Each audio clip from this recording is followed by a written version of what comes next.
I went to one of the Jaguars community huddles, and there was a lot of great stuff that Mark Lamping, Jaguars president, outlined within the presentation. It was about a 2-hour presentation. There was a lot of questions. He had no problem answering everyone and gave very, very detailed answers. Some of those I'm going to be explaining later on in the video. But as I left the community huddle, I felt very, very calm that this was something that can get done. This isn't the Jaguars overreaching their bounds and just wanting a massive handout. While it is a giant price tag, it is not something that is uncommon for what the city and the Jaguars have had in common. Now, the big thing that stood out to me right away was that there will be no PSLs in the Jaguars proposal to the city. There's 14 teams, 13 stadiums within the National Football League that have these, premier seat licenses where essentially you have to buy the right to the seat before you can buy tickets to events. So if you're a season ticket holder, you'd have to buy your PSL for your seat and then buy your season ticket. So you're essentially buying the same seat twice. The Jaguars have explained Mark Lamping had an adamant and definitive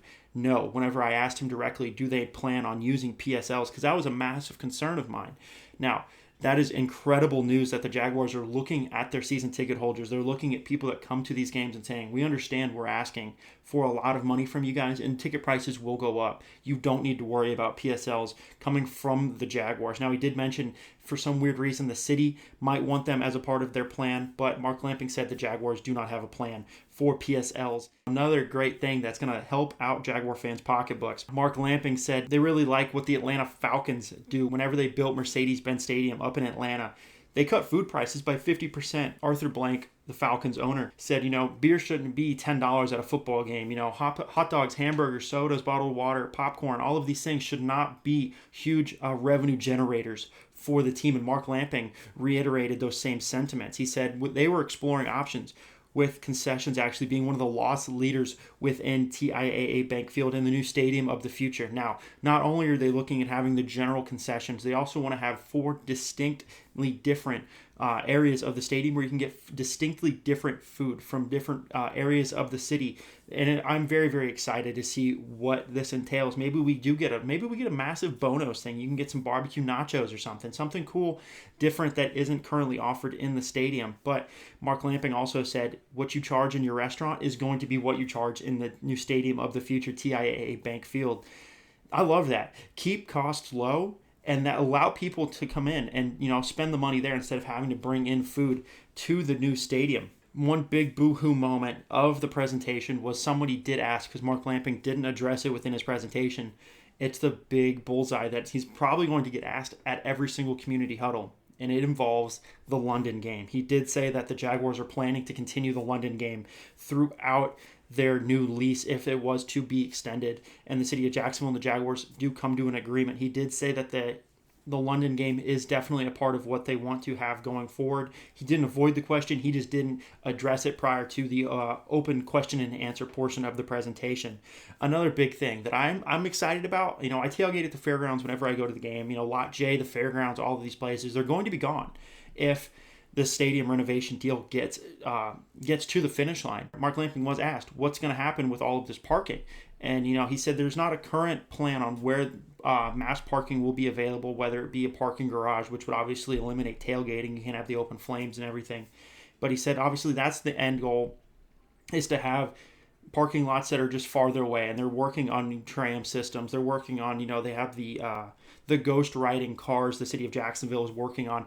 They have avenues to get people from farther away to the stadium in a quick and reliable manner. He mentioned the way theme parks do it. They have those massive parking lots, and they have trams that will actually take you to the front gate of the park or to the monorail at Disney World if you're going to Epcot, things like that. He said there's a lot of different options for the Jaguars in the city to use to get people from farther away to the stadium if they do have to, and when they do demolish Lot J, the fairgrounds. WJCTC is a potential because Shad Khan is wanting control of Metro Park if he does decide to build the Four Seasons. That was something Mr. Lamping described, was that Shad is putting a bunch of money in to get the Four Seasons to Jacksonville. He's going to want a beautiful Metro Park, and so he would want control over the landscaping and things like that. He would want control over Metro Park in addition to this deal. Now, at the beginning of the video, I talked about how it's something that the city has, and the Jaguars have always kind of communally done, and they've worked together with. Now, he brought up the 2/3. Throughout the stadium's history, the city has contributed 2/3 of the cost to all renovations to that stadium.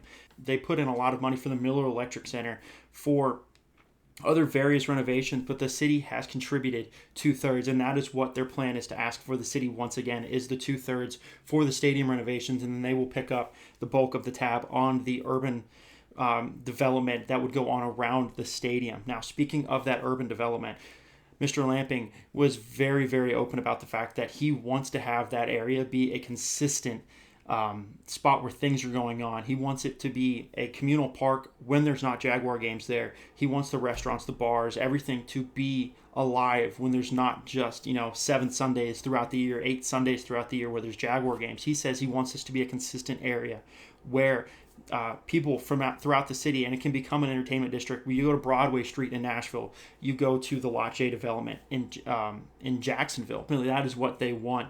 Now, these were just a couple of the big takeaways that I did have from the community huddle. I probably plan on going to another one, asking a couple more questions. I've thought of some throughout the making of this video after I left the event. Let me know, what questions do you have if you aren't able to go to one of these community huddles and you would like asked. I definitely plan on going to another one, and I would have no problem asking your questions as well. What do you think about the new stadium renovations and their plans for what the downtown of Jacksonville will look like if this does get proposed? I would love to hear your thoughts about it down in the comment section. Sound off.